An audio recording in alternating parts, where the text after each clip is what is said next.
好，光嘅反射，咁咧光嘅反射咧，咁我哋首先啦，最基本嘅咧就係要學光，其實係要分清楚有光速啦，同埋光線嘅。話明光速啦 ，light beam 啦，咁咧其實就係一束嘅光嚟嘅。我哋例如平時電筒照出嚟嘅光啦，就會見到一束咁嘅嘢嘅。咁我哋光速咧其實有分3種嘅，一種就係平行光速 parallel beam，咁咧就係你會見到呢條同呢條係條平行線嚟嘅。OK， 射出去嘅時候，個嘅闊度係維持不變。好啦，發散光速咁大會轉邊啦，咁其實就呢個比較貼近我哋見到嘅，例如電筒啦嘅光，佢射出去嘅時候，佢會越發越大嘅。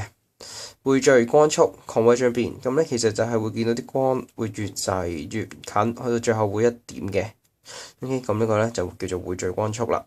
咁光速就係一束嘢啦。咁但係咧，我哋其實知道就係光速裡面其實包含咗好多好多條嘅光線嘅。咁我哋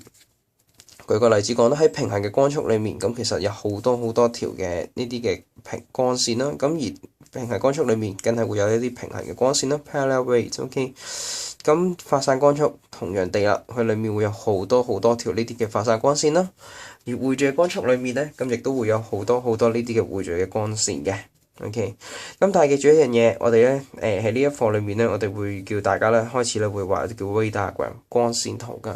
咁光線圖其實係啲咩嚟嘅咧？簡單啲講句，就係我哋喺一啲嘅光線上面要畫出嚟啦。除此之外，仲要記得一定要畫個箭嘴。OK， 第3樣嘢你會發現嘅光線係直線嘅，所以如果要畫嘅話，記住一定要用間尺畫條直線出嚟嘅。OK，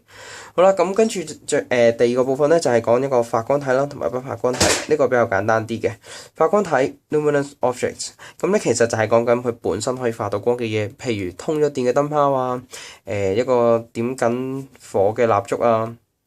又或者係一部着緊嘅電視機啊等等，呢啲都係一啲本身可以發光嘅嘢。好啦，咁一啲不發光體好多啦，舉個例子講啦，好似台啊，或者係啲凳啊，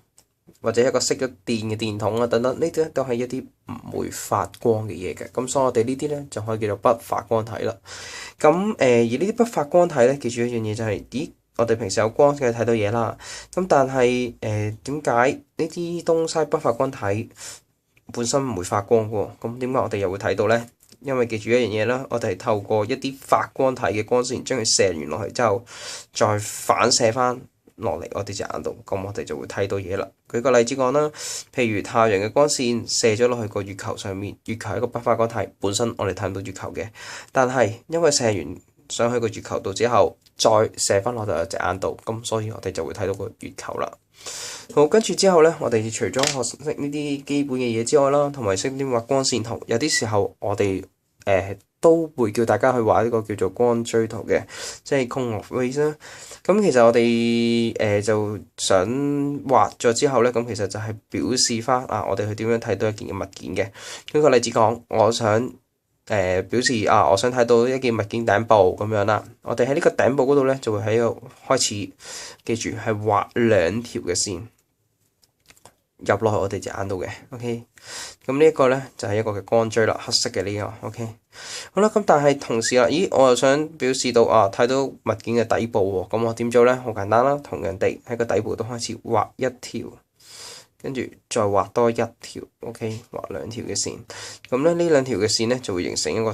似3角形或者個錐體咁樣，就叫光錐啦。咁樣嘅話咧，咁除咗唔單止畫完咗之後啦，呢一幅圖唔單止表示到可以睇到頂部啦，唔單止睇到底部啦，仲咁樣咧，即係表示緊你可以睇到成件嘅物件嘅。OK， 好啦，咁記住一樣嘢啦，光追圖咧，咁我哋淨係只係需要畫2條嘅光線啫，重複多次啦，一條係入上面嘅。呢條係入下面嘅，咁其實理論上咧，每一點裏面咧，其實我哋咧就有好多好多條光線入落隻眼度嘅。但係當然啦，我哋唔需要咁傻仔咁樣啦，畫咁多條光線出嚟嘅。咁所以咧，我哋咧就只係需要畫頂同埋底呢2條就夠啦。好，咁咧，而呢一個嘅光錐咧，咁我都可以俾大家都知多少少啦。咁個距離同埋個光錐嘅形狀會有少少唔同嘅。如果我哋可以，其實你已經唔記得嘅，你可以自己好似咁樣試下做一次一樣嘢，就係喺一件物件上面點一點， OK，咁我當睇緊呢件物件啦，咁呢件物件就會放好多條光線落嚟啦。但係記住，我哋只係需要畫一條、兩條，一條入落去眼嘅上面，一條入去眼嘅下面，咁咧就表示我睇緊嘅嘢。好啦，當件物件越遠嘅時候，你咁樣去畫，OK，你就會發現嗰條光追嘅角度係會越嚟越由咁樣會開始縮窄嘅，去到最後甚至乎會係平衡嘅。咁即係其實話緊一樣嘢咧，俾你聽就係、當我哋睇嘅嘢越近嘅時候，嗰、個光追嘅形狀就越發散，即係話個角度就會越大啦。